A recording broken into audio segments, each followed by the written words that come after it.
JDU के India से अलग होने के बाद पार्टी नेता केसी त्यागी ने कहा, कांग्रेस का एक हिस्सा इंडिया का नेतृत्व हड़पना चाहता था।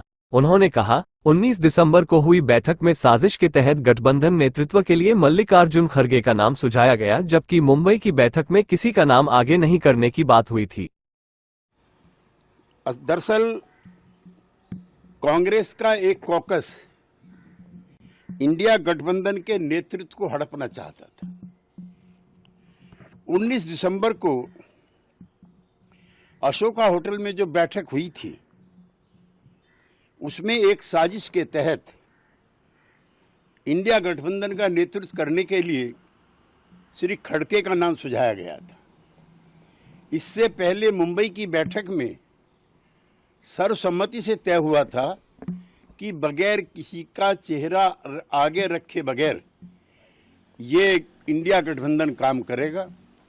पहली शाम को श्री केजरीवाल जी के आवास पर जब ममता बनर्जी गई थी, तो उन्होंने बाहर आकर के प्रेस से कहा था कि कल की बैठक में किसी का नाम प्रस्तावित नहीं होगा। कांग्रेस के उसी कॉकस ने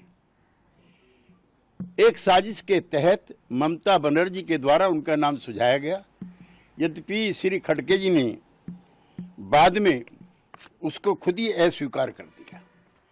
दरअसल जितनी भी गैर कांग्रेसी क्षेत्रीय दल हैं, चाहे वो लोक दल हो, चाहे सपा हो, चाहे बसपा हो, चाहे जेडीयू हो, चाहे आरजेडी हो, चाहे ममता बनर्जी की पार्टी हो, चाहे शरद पवार जी की पार्टी हो, ये सब दल कांग्रेस पार्टी से लड़ करके भारत की राजनीति में इन्होंने एक अपना स्थान बनाया है।